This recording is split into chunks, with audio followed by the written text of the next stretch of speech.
ਸੋ 10 March ਦੇ ਵਿੱਚ ਕੁਝ ਹੀ ਘੰਟਿਆਂ ਦਾ ਸਮਾਂ ਰਹਿ ਗਿਆ ਤੇ ਕੁਝ ਘੰਟਿਆਂ ਦੇ ਵਿੱਚ ਸਾਡੇ ਸਾਰਿਆਂ ਦੇ ਸਾਹਮਣੇ ਆ ਜਾਏਗਾ ਕਿ ਪੰਜਾਬ ਦੀ ਅਹੁਦੇਦਾਰੀ ਕਿਸ ਕੋਲ ਜਾਣੀ ਹੈ। ਲਗਾਤਾਰ ਅਸੀਂ ਲੋਕਾਂ 'ਚ ਵਿਚਰਦੇ ਹਾਂ, ਲੋਕਾਂ ਨਾਲ ਗੱਲਬਾਤ ਵੀ ਕਰਦੇ ਹਾਂ ਤੇ ਜਾਣਦੇ ਹਾਂ ਲੋਕਾਂ ਦੇ ਵਿਚਾਰ ਕਿ ਲੋਕੀ ਕੀ ਚਾਹੁੰਦੇ ਨੇ ਸਰਕਾਰ ਨੂੰ ਲੈ ਕੇ, ਆਪਣੇ ਵਿਧਾਇਕਾਂ ਨੂੰ ਲੈ ਕੇ, ਆਪਣੇ ਹਲਕੇ ਦੇ ਵਿਧਾਇਕਾਂ ਨੂੰ ਲੈ ਕੇ। ਅਸੀਂ ਵੋਟਾਂ ਤੋਂ ਪਹਿਲਾਂ ਵੀ ਲੋਕਾਂ 'ਚ ਵਿਚਰਦੇ ਰਹੇ, ਲੋਕਾਂ ਨਾਲ ਗੱਲਬਾਤ ਕਰਦੇ ਨੇ ਕਿ ਲੋਕੀ ਕੀ ਚਾਹੁੰਦੇ ਨੇ, ਲੋਕਾਂ ਦੇ ਕੀ ਵਿਚਾਰ ਨੇ, ਤੁਹਾਡੇ ਤੱਕ ਤੇ ਸਰਕਾਰੀ ਦਰਬਾਰ ਤੱਕ ਪਹੁੰਚਾਉਂਦੇ ਨੇ। ਜੇ ਅਸੀਂ ਵੋਟਾਂ ਤੋਂ 20 ਫਰਵਰੀ ਤੋਂ ਪਹਿਲਾਂ ਦੀ ਗੱਲ ਕਰ ਲਈਏ, ਫਿਰ 20 ਫਰਵਰੀ ਵਾਲੇ ਦਿਨ ਵੀ ਤੁਹਾਨੂੰ ਲਗਾਤਾਰ ਲੋਕਾਂ ਨਾਲ ਗੱਲਬਾਤ ਕਰਦੇ ਦਿਖਾਉਂਦੇ ਰਹੇ। ਹਾਲਾਂਕਿ ਅਸੀਂ ਵੋਟਾਂ ਵਾਲੇ ਦਿਨ ਜਾਂ ਇਲੈਕਸ਼ਨ ਵਾਲੇ ਦਿਨ ਕਿਸੇ ਨੂੰ ਨਹੀਂ ਪੁੱਛਿਆ ਕਿ ਤੁਸੀਂ ਕਿਸ ਨੂੰ ਵੋਟ ਪਾਉਣ ਜਾ ਰਹੇ ਹੋ, ਲੇਕਿਨ ਲੋਕਾਂ ਨੇ ਇਸ ਵਾਰ ਖੁੱਲ੍ਹ ਕੇ ਇਸ ਗੱਲ ਨੂੰ ਸਾਫ਼ ਸੁਥਰੇ ਕਰਦੇ ਹੋਏ ਦੱਸਿਆ ਕਿ ਅਸੀਂ ਕਿਸ ਕੈਂਡੀਡੇਟ ਨੂੰ ਚਾਹੁੰਦੇ ਹਾਂ ਆਪਣੇ ਹਲਕੇ ਦੇ ਵਿੱਚ, ਜਾਂ ਕਿਸ ਸੀਐਮ ਨੂੰ ਆਪਣੇ ਪੰਜਾਬ ਦੀ ਅਹੁਦੇਦਾਰੀ ਦੇਣਾ ਚਾਹੁੰਦੇ ਆ। ਸੋ ਲਗਾਤਾਰ ਲੋਕਾਂ 'ਚ ਵਿਚਰਦੇ ਐਗਜ਼ਿਟ ਪੋਲ ਵੀ ਜਦ ਸਾਹਮਣੇ ਆਇਆ, ਐਗਜ਼ਿਟ ਪੋਲ ਦੇ ਵਿੱਚ ਜੋ ਹੁਣ ਪੰਜਾਬ ਦੀ ਅਹੁਦੇਦਾਰੀ ਸਾਂਭੀ ਗਈ ਹੈ ਜਾਂ ਐਗਜ਼ਿਟ ਪੋਲ ਦੇ ਥਰੂ ਜੋ ਸਾਡੇ ਸਾਰੇ ਕੋਲ ਫੈਸਲਾ ਆਇਆ, ਇਸ ਦੌਰਾਨ ਆਮ ਆਦਮੀ ਪਾਰਟੀ ਦੀ ਸਰਕਾਰ ਬਣਾਈ ਗਈ ਹੈ ਐਗਜ਼ਿਟ ਪੋਲ ਦੇ ਅਨੁਸਾਰ। ਹਾਲਾਂਕਿ ਇਸ ਐਗਜ਼ਿਟ ਪੋਲ ਨੂੰ ਅਗਰ ਆਪਾਂ ਵਿਪਕਸ਼ੀ ਦਲ ਦੀ ਗੱਲ ਕਰੀਏ, ਉਹ ਜ਼ਿਆਦਾ ਮੰਨ ਨਹੀਂ ਰਹੇ। ਉਹਨਾਂ ਨੇ ਕਿਹਾ ਕਿ ਅਸੀਂ ਈਵੀਐਮ ਮਸ਼ੀਨ ਦੇ ਫੈਸਲੇ ਨੂੰ ਹੀ ਆਖਰ 'ਚ ਮੰਨਾਂਗੇ। ਹੁਣ ਇਹ ਵੀ ਗੱਲ ਸਹੀ ਹੈ, ਕਿਉਂਕਿ ਐਗਜ਼ਿਟ ਪੋਲ ਇੱਕ ਅੰਦਾਜ਼ਾ ਹੁੰਦਾ ਜਦ ਲੋਕਾਂ ਨਾਲ ਗੱਲਬਾਤ ਕਰਦੇ ਆ ਜਾਂ ਲੋਕਾਂ ਦੇ ਵਿਚਾਰ ਜਾਣਦੇ ਆ ਕਿ ਲੋਕੀ ਕੀ ਕਹਿ ਰਹੇ ਨੇ ਐਗਜ਼ਿਟ ਪੋਲ ਨੂੰ ਲੈ ਕੇ ਜਾਂ ਫਿਰ ਰਿਜ਼ਲਟ ਨੂੰ ਲੈ ਕੇ। ਕਿਉਂਕਿ 10 ਮਾਰਚ ਜੋ ਦਿਨ ਮਿੱਥਿਆ ਗਿਆ ਸੀਗਾ ਕਿ ਜਿਸ ਤਰੀਕ ਨੂੰ ਸਾਡੇ ਇਲੈਕਸ਼ਨ ਦਾ ਨਤੀਜਾ ਆਏਗਾ, ਉਹਨਾਂ ਨਤੀਜਿਆਂ ਨੂੰ ਦੇਖਦੇ ਹੋਏ ਇੱਕ ਅੰਦਾਜ਼ਮ ਬਣਾਇਆ ਜਾਂਦਾ ਹੈ ਕਿ ਜਨਤਾ ਕਿਹੜੀ ਸਰਕਾਰ ਨੂੰ ਆਪਣੇ ਸੂਬੇ ਦੇ ਵਿੱਚ ਲੈ ਕੇ ਆਏਗੀ। ਸੋ ਇਹ ਇੱਕ ਐਗਜ਼ਿਟ ਪੋਲ ਜੋ ਬਣਿਆ, ਐਗਜ਼ਿਟ ਪੋਲ ਦੇ ਅਕੋਰਡਿੰਗਲੀ ਆਮ ਆਦਮੀ ਪਾਰਟੀ ਸਰਕਾਰ ਬਣਾਏਗੀ। ਲੇਕਿਨ ਸੁਖਬੀਰ ਸਿੰਘ ਬਾਦਲ ਨੇ ਉਹਨਾਂ ਦਾ ਜਦ ਬਿਆਨ ਆਇਆ, ਉਹਨਾਂ ਨੇ ਕਿਹਾ ਕਿ ਅਸੀਂ ਐਗਜ਼ਿਟ ਪੋਲ ਨੂੰ ਨਕਾਰਦੇ ਹਾਂ, ਐਗਜ਼ਿਟ ਪੋਲ ਨੂੰ ਨਹੀਂ ਮੰਨਦੇ। ਉਹਨਾਂ ਨੇ ਇਸ ਗੱਲ ਨੂੰ ਤਵੱਜੋ ਦਿੰਦੇ ਹੋਏ ਕਿਹਾ ਕਿ ਅਸੀਂ ਈਵੀਐਮ ਮਸ਼ੀਨ ਦਾ ਜੋ ਕਿ 10 ਮਾਰਚ ਨੂੰ ਫੈਸਲਾ ਆਏਗਾ, ਡੈਫੀਨੇਟਲੀ ਫੈਸਲਾ ਉਹੀ ਮੰਨਿਆ ਜਾਏਗਾ ਜੋ 10 ਤਰੀਕ ਨੂੰ ਆਏਗਾ। ਲੇਕਿਨ ਜੋ ਜਨਤਾ ਦੀ ਰਾਏ ਹੈ, ਜ਼ਿਆਦਾਤਰ ਜਦ ਜਨਤਾ ਨਾਲ ਗੱਲਬਾਤ ਕੀਤੀ ਗਈ ਤਾਂ ਜਨਤਾ ਨੇ ਇਹ ਕਿਹਾ ਕਿ ਅਸੀਂ ਹਰ ਇੱਕ ਪਾਰਟੀ ਨੂੰ ਟਾਈਮ ਦੇ ਕੇ ਦੇਖਿਆ, ਹਰ ਇੱਕ ਪਾਰਟੀ ਦਾ ਸਾਥ ਦਿੱਤਾ ਤੇ ਇਸ ਵਾਰ ਅਸੀਂ ਕਿਸੇ ਨਵੀਂ ਪਾਰਟੀ ਨੂੰ ਚਾਹੁੰਦੇ ਹਾਂ। ਇਸ ਵਾਰ ਅਸੀਂ ਚਾਹੁੰਦੇ ਹਾਂ ਕਿ ਕੋਈ ਨਵੀਂ ਪਾਰਟੀ ਆਵੇ ਜਾਂ ਨਵੀਂ ਸਰਕਾਰ ਆਵੇ ਜਿਹੜੀ ਸਾਡੇ ਸੂਬੇ ਦੀ, ਸਾਡੇ ਹਲਕੇ ਦੀ, ਸਾਡੇ ਸ਼ਹਿਰ ਦੀ, ਸਾਡੇ ਸਾਰਿਆਂ ਦਾ ਵਿਕਾਸ ਕਰ ਸਕੇ। ਹਾਲਾਂਕਿ ਜੇ ਕੇਜਰੀਵਾਲ ਦੀ ਗੱਲ ਕਰੀ ਤਾਂ ਉਹਨਾਂ ਨੇ ਵੀ ਕੰਧਾਂ ਦੇ ਪੋਸਟਰ ਲਗਾ ਕੇ ਇਹੀ ਲਿਖਿਆ ਸੀ ਕਿ ਇੱਕ ਮੌਕਾ ਕੇਜਰੀਵਾਲ ਨੂੰ। ਯਾਨੀ ਕਿ ਉਹਨਾਂ ਨੇ ਕਿਹਾ ਕਿ ਇਹ 5 ਸਾਲ ਸਾਨੂੰ ਦੇ ਕੇ ਦੇਖੋ, ਜੇ ਤੁਹਾਨੂੰ ਸਾਡਾ ਕਾਰਜਕਾਲ ਵਧੀਆ ਨਹੀਂ ਲੱਗਾ ਤਾਂ ਤੁਸੀਂ ਅਗਲੇ 5 ਸਾਲ ਆਪਣੀ ਸਰਕਾਰ ਬਦਲ ਸਕਦੇ ਹੋ। ਉਹਨਾਂ ਨੇ ਸਿਰਫ 5 ਸਾਲ ਮੰਗੇ ਨੇ। ਤਾਂ ਇਸੇ ਗੱਲ ਨੂੰ ਸ਼ਾਇਦ ਕਿਤੇ ਨਾ ਕਿਤੇ ਆਮ ਲੋਕ ਜਿਹੜੇ ਉਹ ਤਵੱਜੋ ਦੇ ਕੇ ਇਸ ਗੱਲ ਨੂੰ ਕਹਿ ਰਹੇ ਨੇ ਕਿ ਅਗਰ ਅਸੀਂ ਹਰ ਇੱਕ ਪਾਰਟੀ ਨੂੰ ਟਾਈਮ ਦਿੱਤਾ ਹੈ, ਹਰ ਇੱਕ ਪਾਰਟੀ ਨੂੰ ਸਮਾਂ ਦਿੱਤਾ ਹੈ, ਜਿਵੇਂ ਕਿ ਕਾਂਗਰਸ ਦੀ ਗੱਲ ਕਰ ਲਈਏ, ਅਕਾਲੀ ਦੀ ਗੱਲ ਕਰ ਲਈਏ, ਬਸਪਾ ਦੀ ਗੱਲ ਕਰ ਲਈਏ, ਬੀਜੇਪੀ ਦੀ ਗੱਲ ਕਰ ਲਈਏ, ਕਿਸਾਨ ਅੰਦੋਲਨ ਦੀ ਪਾਰਟੀਆਂ ਵੀ ਆਈਆਂ ਨੇ। ਸੋ ਉਹਨਾਂ ਨੇ ਕਿਹਾ ਕਿ ਅਸੀਂ ਹਰ ਇੱਕ ਪਾਰਟੀ ਨੂੰ ਸਮਾਂ ਦਿੱਤਾ ਹੈ, ਹਰ ਇੱਕ ਪਾਰਟੀ ਨੇ 5 ਤੋਂ 10 ਸਾਲ 15 ਸਾਲ ਸਾਡੇ ਤੇ ਲਾਏ ਨੇ। ਲੇਕਿਨ ਸ਼ਾਇਦ ਕਿਤੇ ਨਾ ਕਿਤੇ ਆਮ ਜਨਤਾ ਦੀ ਜੇ ਗੱਲ ਕਰ ਲਈਏ, ਉਹ ਸੰਤੁਸ਼ਟ ਨਹੀਂ ਆ ਸਰਕਾਰਾਂ ਤੋਂ। ਇਸ ਲਈ ਐਗਜ਼ਿਟ ਪੋਲ ਦੀ ਜੇ ਗੱਲ ਮੰਨੀ ਤਾਂ ਐਗਜ਼ਿਟ ਪੋਲ ਦੇ ਅਕੋਰਡਿੰਗਲੀ ਆਮ ਆਦਮੀ ਪਾਰਟੀ ਸਰਕਾਰ ਜੋ ਸਾਡੇ ਸਾਹਮਣੇ ਆਈ ਹੈ, ਲੋਕਾਂ ਦੀ ਰਾਏ ਵੀ ਅਸੀਂ ਲੋਕਾਂ ਨੇ ਜਾਣਿਆ। ਤੁਸੀਂ ਸਾਡਾ ਸ਼ੋਅ ਦੇਖਦੇ ਹੋ, ਸਾਡਾ ਸੀਐਮ ਕੋਰਨਰ ਦੇ ਵਿੱਚ ਲਗਾਤਾਰ ਲੋਕਾਂ ਨਾਲ ਗੱਲਬਾਤ ਕਰਦੇ ਆ, ਲੋਕਾਂ ਦੇ ਵਿਚਾਰ ਜਾਣਦੇ ਆ। ਇਸੇ ਲਈ ਅਸੀਂ ਗੱਲਬਾਤ ਕਰਦੇ ਹਾਂ ਕਿ ਲੋਕਾਂ ਦਾ ਇਸ ਵਾਰ ਕੀ ਕਹਿਣਾ ਹੈ, ਲੋਕੀ ਕੀ ਚਾਹੁੰਦੇ ਹੈ ਸਰਕਾਰਾਂ ਨੂੰ ਲੈ ਕੇ ਜਾਂ ਸਾਡੇ ਸੀਐਮ ਨੂੰ ਲੈ ਕੇ। ਕਿਉਂਕਿ ਇਸ ਵਾਰ ਜਦੋਂ ਇਲੈਕਸ਼ਨ ਦੀ ਗੱਲ ਹੋਈ ਤਾਂ ਇਲੈਕਸ਼ਨ ਤੋਂ ਪਹਿਲਾਂ ਵੀ ਲੋਕਾਂ ਨੇ ਸ਼ਰੇਆਮ ਦੱਸਿਆ ਕਿ ਉਹ ਕਿਸ ਤਰੀਕੇ ਨਾਲ ਚਾਹੁੰਦੇ ਨੇ ਕਿ ਅਸੀਂ ਕਿ ਸਾਡੇ ਹਲਕੇ ਦਾ ਹਾਲ ਇਹ ਹੈ। ਲੋਕਾਂ ਨੇ ਸ਼ਰੇਆਮ ਗੱਲਾਂ ਕੀਤੀਆਂ ਕਿ ਸਾਡੇ ਦੇਖੋ ਜੀ ਏਰੀਆ ਦਾ ਹਾਲ ਹੈ, ਜਾਂ ਸਾਡੇ ਏਰੀਆ ਦੇ ਵਿੱਚ ਆਹ ਸੁਧਾਰ ਹੋਇਆ, ਸਾਡੇ ਆਹ ਵਿਧਾਇਕ ਨੇ ਕੰਮ ਕਰਾਇਆ। ਲੋਕ ਇਸ ਵਾਰ ਸਾਫ਼ ਨੇ ਤੇ ਲੋਕ ਇਸ ਵਾਰ ਸਾਫ਼ ਸੁਥਰੀ ਸਰਕਾਰ ਹੀ ਲੈ ਕੇ ਆਉਣਗੇ। ਕਿਉਂਕਿ ਜੇ ਪਹਿਲਾ ਸਮੇਂ ਦੀ ਗੱਲ ਕਰੀਏ, ਪਹਿਲਾ ਸਮੇਂ ਦੇ ਵਿੱਚ ਕੀ ਹੁੰਦਾ ਸੀਗਾ ਕਿ ਸ਼ਰਾਬ ਦੀਆਂ ਵੋਟਾਂ ਤੇ ਵੋਟਾਂ ਵਿਕਦੀਆਂ ਸੀਗੀਆਂ ਜਾਂ ਛੋਟੇ-ਮੋਟੇ ਨੋਟਾਂ ਦੇ ਵੋਟਾਂ ਵਿਕਦੀਆਂ ਸੀਗੀਆਂ। ਲੇਕਿਨ ਇਸ ਵਾਰ ਇਦਾਂ ਨਹੀਂ ਹੋਇਆ, ਬਹੁਤ ਘੱਟ ਦੇਖਣ ਨੂੰ ਮਿਲਿਆ। ਹਾਲਾਂਕਿ ਖਬਰਾਂ ਸਾਹਮਣੇ ਆਈਆਂ ਕਿ ਪੇਟੀਆਂ ਫੜੀਆਂ ਗਈਆਂ ਨੇ ਸ਼ਰਾਬ ਦੀਆਂ ਜਾਂ ਨਸ਼ੇ ਕਰਕੇ, ਲੇਕਿਨ ਇਸ ਵਾਰ ਮਾਮਲਾ ਥੋੜਾ ਵਧੀਆ ਤਰੀਕੇ ਨਾਲ ਨਿਪਟਾਇਆ ਗਿਆ। ਲੋਕਾਂ ਨੇ ਇੱਕ ਸਮਝਦਾਰੀ ਨਾਲ, ਸੂਝ-ਬੂਝ ਨਾਲ ਵੋਟ ਪਾਈ ਹੈ। ਜਦੋਂ ਅਸੀਂ ਵੀ ਲੋਕਾਂ ਨਾਲ ਗੱਲਬਾਤ ਕਰਦੇ, ਜਦੋਂ ਉਹਨਾਂ ਦੇ ਵਿਚਾਰ ਸਾਹਮਣੇ ਆਉਂਦੇ ਨੇ ਤਾਂ ਇੱਕ ਫੈਸਲਾ ਇਹੀ ਸਾਹਮਣੇ ਆਉਂਦਾ ਕਿ ਲੋਕਾਂ ਨੇ ਇਸ ਵਾਰ ਬੜਾ ਸੋਚ ਸਮਝ ਕੇ ਵੋਟ ਪਾਈ ਹੈ। ਜਿਨ੍ਹਾਂ ਨੇ ਤਾਂ ਦੱਸਿਆ ਕਿ ਹਾਂਜੀ ਅਸੀਂ ਫਾਈਨਲੀ ਇਸ ਕੈਂਡੀਡੇਟ ਨੂੰ ਜਾਂ ਇਹ ਸੀਐਮ ਚਾਹੁੰਦੇ ਆ, ਜਿਨ੍ਹਾਂ ਨੇ ਨਹੀਂ ਵੀ ਦੱਸਿਆ ਲੇਕਿਨ ਉਹਨਾਂ ਦੀ ਗੱਲਬਾਤ ਤੋਂ ਇਹ ਸਾਬਤ ਹੁੰਦਾ ਸੀ ਕਿ ਉਹ ਬੜੀ ਸੋਚ ਸਮਝ ਕੇ ਵੋਟ ਪਾ ਕੇ ਆਏ ਨੇ। ਇਸ ਵਾਰ ਯੰਗਸਟਰ ਵੀ ਕਾਫੀ ਵਧੀਆ ਹੈ, ਲੇਕਿਨ ਅਗਰ 117 ਸੀਟਾਂ ਦੀ ਗੱਲ ਕਰੀਏ ਤਾਂ ਮੈਜੋਰਟੀ ਲੈਵਲ ਦੇਖਣਾ ਥੋੜਾ ਔਖਾ ਹੈ, ਕਿਉਂਕਿ ਜੋ ਫੈਸਲਾ ਹੋਣਾ ਉਹ ਈਵੀਐਮ ਮਸ਼ੀਨ ਦਾ ਆਖਰਕਾਰ ਹੋਣਾ 10 ਤਰੀਕ ਨੂੰ ਹੈ, ਲੇਕਿਨ ਅਸੀਂ ਐਗਜ਼ਿਟ ਪੋਲ ਦੀ ਗੱਲ ਲੈ ਕੇ ਚੱਲਦੇ ਹਾਂ, ਲੋਕਾਂ ਦੇ ਆਧਾਰੇ ਦੀ ਗੱਲ ਲੈ ਕੇ ਚੱਲਦੇ ਹਾਂ, ਕਿਉਂਕਿ ਇਸ ਵਾਰ ਗੱਠਜੋੜ ਵੀ ਕਾਫੀ ਹੋਏ।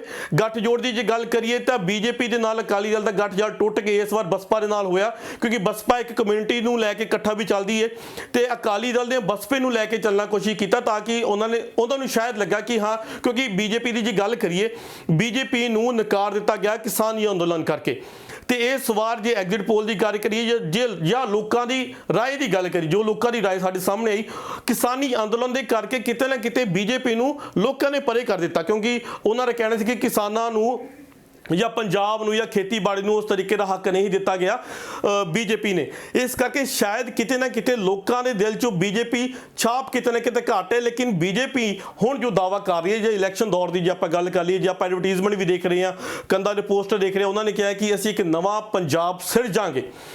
ਨਸ਼ੇ ਨੂੰ ਲੈ ਕੇ ਤੇ ਐਜੂਕੇਸ਼ਨ ਨੂੰ ਲੈ ਕੇ ਹਰ ਇੱਕ ਸਰਕਾਰ ਨੇ, ਹਰ ਇੱਕ ਪਾਰਟੀ ਨੇ ਆਪਣਾ ਅਹੁਦਾ ਰੱਖਿਆ, ਹਰ ਇੱਕ ਪਾਰਟੀ ਨੇ ਆਪਣਾ ਦਾਅਵਾ ਦਿੱਤਾ ਕਿ ਅਸੀਂ ਹਰ ਹਾਲ ਦੇ ਵਿੱਚ ਪੰਜਾਬ ਦੇ ਵਿੱਚੋਂ ਨਸ਼ਾ ਖਤਮ ਕਰਨਾ ਹੈ।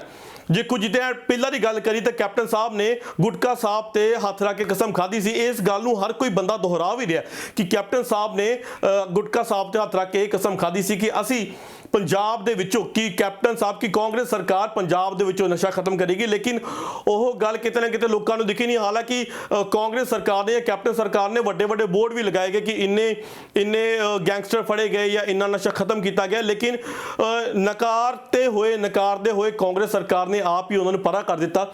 ਤੇ ਕਾਂਗਰਸ ਸਰਕਾਰ ਦੇ ਜੋ 111 ਦਿਨ ਦੀ ਜੇ ਆਪਾਂ ਗੱਲ ਕਰੀਏ ਚੰਨੀ ਸਰਕਾਰ ਦੀ, ਉਹਨਾਂ ਨੇ ਆ ਕੇ ਜੇ ਚੰਨੀ ਸਰਕਾਰ ਦੀ ਗੱਲ ਕਰੀ ਤਾਂ ਲੋਕੀ ਚੰਨੀ ਸਰਕਾਰ ਦੇ ਕਿਤੇ ਨਾ ਕਿਤੇ ਫੇਵਰ 'ਚ ਨੇ। ਉਹਨਾਂ ਨੇ ਕਿਹਾ ਕਿ 111 ਦਿਨ ਦੇ ਵਿੱਚ 111 ਦਿਨਾਂ ਦੇ ਵਿੱਚ, ਕਿਉਂਕਿ ਚੰਨੀ ਸਰਕਾਰ, ਜੇ ਚਰਨਜੀਤ ਸਿੰਘ ਚੰਨੀ ਦੀ ਗੱਲ ਕਰੀ ਤਾਂ ਉਹ ਆਮ ਜਨਤਾ ਦੇ ਵਿੱਚ ਕਾਫੀ ਵਿਛੜੇ ਨੇ ਤੇ ਆਮ ਜਨਤਾ ਦੇ ਨਾਲ, ਆਮ ਜਨਤਾ ਦੀ ਫੇਵਰ ਕਰਨਾ ਜਾਂ ਆਮ ਜਨਤਾ ਨੂੰ ਆਪਣੇ ਨਾਲ ਲਿਆਉਣਾ, ਕਿਉਂਕਿ ਉਹਨਾਂ ਦੀ ਜਨਤਾ ਦੀ ਵੋਟਾਂ ਵੀ ਸਾਨੂੰ ਚਾਹੀਦੀਆਂ ਨੇ। ਸੋ ਚਰਨਜੀਤ ਸਿੰਘ ਚੰਨੀ ਨੇ ਵੀ ਕਾਫੀ ਉਹਨਾਂ 111 ਦਿਨਾਂ ਦੇ ਵਿੱਚ ਕਾਫੀ ਜ਼ੋਰ ਲਾਇਆ ਤਾਂ ਕਿ ਲੋਕਾਂ ਦਾ ਕਾਂਗਰਸ ਤੇ ਜੋ ਵਿਸ਼ਵਾਸ ਹੈ ਉਹ ਬਣਿਆ ਰਹੇ। ਲੇਕਿਨ ਐਗਜ਼ਿਟ ਪੋਲ ਜਾਂ ਆਮ ਲੋਕਾਂ ਦੀ ਗੱਲ ਕਰੀ ਜਾਂ ਲੋਕਾਂ ਨਾਲ ਗੱਲਬਾਤ ਕੀਤੀ ਤਾਂ ਲੋਕਾਂ ਨੇ ਇਹੀ ਕਿਹਾ ਕਿ ਅਸੀਂ ਇਸ ਵਾਰ ਕਿਸੇ ਨਵੀਂ ਪਾਰਟੀ ਨੂੰ ਲਿਆਉਣਾ ਚਾਹੁੰਦੇ ਨੇ। ਮੈਜੋਰਟੀ ਦੀ ਜੇ ਆਪਾਂ ਗੱਲ ਕਰ ਰਹੇ ਹਾਂ ਲੋਕਾਂ ਦੀ, ਤੇ ਹਾਲਾਂਕਿ ਈਵੀਐਮ ਮਸ਼ੀਨ ਦਾ ਫੈਸਲਾ ਹਾਲੇ ਸਾਡੇ ਕੋਲ ਬਾਕੀ ਹੈ। ਕੁਝ ਘੰਟਿਆਂ ਦੇ ਵਿੱਚ ਉਹ ਫੈਸਲਾ ਆ ਜਾਏਗਾ। ਕੁਝ ਘੰਟਿਆਂ ਦੇ ਵਿੱਚ ਹੀ ਈਵੀਐਮ ਮਸ਼ੀਨ ਦੇ ਵਿੱਚ ਜੋ ਇੱਕ ਕਿਸਮਤ ਕੈਦ ਹੋਈ ਪਈ ਹੈ ਹਰ ਇੱਕ ਵਿਧਾਇਕ ਦੀ, ਹਰ ਇੱਕ ਪਾਰਟੀ ਦੀ, ਹਰ ਇੱਕ ਸਰਕਾਰ ਦੀ, ਉਹ ਕੁਝ ਘੰਟਿਆਂ ਦੇ ਵਿੱਚ ਸਾਡੇ ਸਾਹਮਣੇ ਆ ਜਾਏਗਾ ਕਿ ਕਿਹੜੀ ਸਰਕਾਰ ਸਾਡੀ ਪੰਜਾਬ ਦੀ ਅਹੁਦੇਦਾਰੀ ਲੈ ਕੇ ਆਉਂਦੀ। ਤੁਸੀਂ ਵੀ ਅਗਰ ਕੋਈ ਚਾਹੁੰਦੇ ਹੋ, ਤੁਹਾਡੇ ਆਪਣੇ ਵਿਚਾਰ ਨੇ, ਤੁਹਾਡੀ ਸੋਚਣੀ ਹੈ ਅਲੱਗ, ਤੁਸੀਂ ਕਿਸ ਤਰੀਕੇ ਨਾਲ ਸੋਚ ਕੇ ਵੋਟ ਪਾਈਏ, ਸਾਨੂੰ ਕਮੈਂਟ ਬਾਕਸ 'ਚ ਜ਼ਰੂਰ ਦੱਸਿਆ ਕਰੋ। ਆਪਣੇ ਕਮੈਂਟ ਨਾਲ ਜ਼ਰੂਰ ਪਾਈ ਜਾਓ ਤਾਂ ਕਿ ਅਸੀਂ ਲੋਕ ਵੀ ਜਾਣੂ ਹੋ ਸਕੀਏ, ਅਸੀਂ ਲੋਕ ਵੀ ਤੁਹਾਡੇ ਸੁਜੈਸ਼ਨ ਨੂੰ ਲੋਕਾਂ ਤੱਕ ਤੇ ਸਰਕਾਰੀ ਦਰਬਾਰ ਤੱਕ ਪਹੁੰਚਾਉਂਦੇ ਰਹਾਂਗੇ। ਦਾ TVNRI ਇਨੀਸ਼ੀਏਟਿਵ ਇਹ ਸ਼ੁਰੂ ਤੋਂ ਕਰਦਾ ਹੈ ਕਿ ਲੋਕਾਂ ਦੇ ਵਿਚਾਰ, ਆਮ ਲੋਕਾਂ ਦੇ ਵਿਚਾਰ, ਆਮ ਲੋਕ ਕੀ ਕਹਿੰਦੇ ਨੇ, ਆਮ ਲੋਕ ਕੀ ਜਾਣਦੇ ਨੇ ਵੋਟਾਂ ਨੂੰ ਲੈ ਕੇ, ਉਹਨਾਂ ਦੇ ਨਤੀਜੇ ਨੂੰ ਲੈ ਕੇ ਕੀ ਲੈਣਾ। ਜੇ ਅਸੀਂ ਵੋਟਾਂ ਤੋਂ ਬਾਅਦ ਦੀ ਵੀ ਗੱਲ ਕਰੀਏ, ਅਸੀਂ ਲੋਕਾਂ ਤੋਂ ਵੋਟਾਂ ਤੋਂ ਬਾਅਦ ਵੀ ਗੱਲ ਕਰਦੇ ਰਹੇ। ਹੁਣ ਵੀ ਤੁਸੀਂ ਲਗਾਤਾਰ ਸਾਡੇ ਸ਼ੋਅ ਨੂੰ ਬਹੁਤ ਪਿਆਰ ਦੇ ਰਹੇ ਹੋ। ਸਾਡਾ CM ਕੌਣ, ਜੋ ਕਿ ਦਾ TVNRI ਤੇ ਲਗਾਤਾਰ ਅਸੀਂ ਤੁਹਾਨੂੰ ਹਰ ਇੱਕ ਰਿਵਿਊ ਦੇ ਰਹੇ ਹਾਂ ਲੋਕਾਂ ਦਾ, ਲੋਕ ਕੀ ਚਾਹੁੰਦੇ ਨੇ। ਅਸੀਂ ਜਲੰਧਰ ਸ਼ਹਿਰ ਕੀ ਪੂਰੇ ਪੰਜਾਬ ਦੇ ਵਿੱਚ ਅਲੱਗ-ਅਲੱਗ ਏਰੀਆ ਵਿੱਚ ਘੁੰਮ ਕੇ ਲੋਕਾਂ ਨਾਲ ਗੱਲਬਾਤ ਕਰਦੇ ਹਾਂ ਤਾਂ ਕਿ ਜਾਣ ਸਕੀਏ ਕਿ ਲੋਕੀ ਕੀ ਚਾਹੁੰਦੇ ਨੇ। ਸੋ ਇਹ ਜੋ ਫੈਸਲਾ, ਤਾਂ ਕਿ ਸਾਡੇ ਲੋਕ ਇਹ ਸੋਚ ਸਕਣ, ਅਸੀਂ ਲੋਕ ਇਹ ਵਧੀਆ ਤਰੀਕੇ ਨਾਲ, ਸੁਚੱਜੇ ਤਰੀਕੇ ਨਾਲ ਸੋਚ ਸਕੀਏ ਕਿ ਅਸੀਂ ਆਪਣੀ ਵੋਟ ਦਾ ਕਿਸ ਤਰੀਕੇ ਨਾਲ ਇਸਤੇਮਾਲ ਕਰਨਾ ਸੀ। ਤੇ ਉਸ ਇਸਤੇਮਾਲ ਨੂੰ ਲੈ ਕੇ ਅਸੀਂ ਲਗਾਤਾਰ ਆਪਣੀਆਂ ਵੋਟਾਂ ਪਾਈਆਂ। ਹਾਲਾਂਕਿ 70% 65 ਤੋਂ 70% ਇਸ ਵਾਰ ਵੋਟਿੰਗ ਹੋਈ ਹੈ। 2022 ਦੀ ਗੱਲ ਕਰੀ ਤੇ 2017 ਦੀ ਗੱਲ ਕਰੀ ਤਾਂ 77% 77% ਵੋਟਿੰਗ 2017 ਦੇ ਵਿੱਚ ਹੋਈ ਸੀ ਤੇ 2022 ਦੇ ਵਿੱਚ ਹਾਲਾਂਕਿ ਵੋਟਿੰਗ ਥੋੜੀ ਘਟੀ ਹੈ, 65 ਤੋਂ 70% ਵੋਟਿੰਗ ਹੋਈ ਹੈ। ਲੇਕਿਨ ਇਸ ਵਾਰ ਯੰਗਸਟਰ ਜਿਹੜੇ ਨੇ ਬੜੇ ਹੁਮ-ਹੁਮਾ ਕੇ ਆਏ ਨੇ। ਜੇ ਚੁਣਾਵੀ ਦਿਨ ਦੀ ਗੱਲ ਕਰ ਲਈਏ, ਇਲੈਕਸ਼ਨ ਡੇ ਦੀ ਗੱਲ ਕਰ ਲਈਏ, ਉਸ ਦਿਨ ਜਦੋਂ ਅਸੀਂ ਜਾ ਕੇ ਦੇਖਿਆ, ਕਿਉਂਕਿ ਮਾਹੌਲ ਇਸ ਵਾਰ ਪੰਜਾਬ ਦੀਆਂ ਚੋਣਾਂ ਦਾ ਬਹੁਤ ਦਿਲਚਸਪ ਸੀਗਾ, ਲੋਕਾਂ ਦਾ ਇੰਟਰਸਟ ਸੀਗਾ, ਹਰ ਇੱਕ ਦਾ ਇੰਟਰਸਟ ਸੀਗਾ ਕਿ ਇਸ ਵਾਰ ਅਸੀਂ ਕਿਹੜੀ ਸਰਕਾਰ ਲੈ ਕੇ ਆਉਣੀ ਹੈ, ਕਿਹੜੀ ਸਰਕਾਰ ਆਏਗੀ। ਹਾਲਾਂਕਿ ਇਹ ਇੰਟਰਸਟ ਹਰ ਕਿਸੇ ਦਾ ਬਣਿਆ ਹੋਇਆ ਸੀਗਾ। ਜੇ ਪੰਜਾਬ ਤੋਂ ਇਲਾਵਾ 4 ਹੋਰ ਸਟੇਟਸ ਦੇ ਵਿੱਚ ਵੋਟਾਂ ਸੀ, ਲੇਕਿਨ ਪੰਜਾਬ ਇੱਕ ਐਸਾ ਸੂਬਾ ਸੀਗਾ ਜਿਸ ਬਾਰੇ ਹਰ ਕੋਈ ਬੰਦਾ ਇਹ ਜਾਣਨਾ ਚਾਹੁੰਦਾ ਸੀ ਕਿ ਪੰਜਾਬ ਦੇ ਇਲੈਕਸ਼ਨ ਕਿਹੋ ਜਿਹੇ ਹੋਣਗੇ। ਤੇ ਜੇ ਪੰਜਾਬ ਦੇ ਇਲੈਕਸ਼ਨ ਬੂਥਾਂ ਦੀ ਗੱਲ ਕਰ ਲਈਏ, ਪੰਜਾਬ ਦੇ ਇਲੈਕਸ਼ਨ ਬੂਥ ਜਦੋਂ ਅਸੀਂ ਸਾਰੇ ਘੁੰਮੇ, ਤੁਹਾਨੂੰ ਅਸੀਂ ਲਗਾਤਾਰ ਪੰਜਾਬ ਦੇ ਅਲੱਗ-ਅਲੱਗ ਬੂਥ ਤੋਂ ਲਾਈਵ ਕਰਕੇ ਦਿਖਾਉਂਦੇ ਰਹੇ ਹਾਂ ਕਿ ਕਿਹੜੇ ਬੂਥ ਦੇ ਕਿਸ ਤਰੀਕੇ ਦੇ ਹਾਲਾਤ ਨੇ।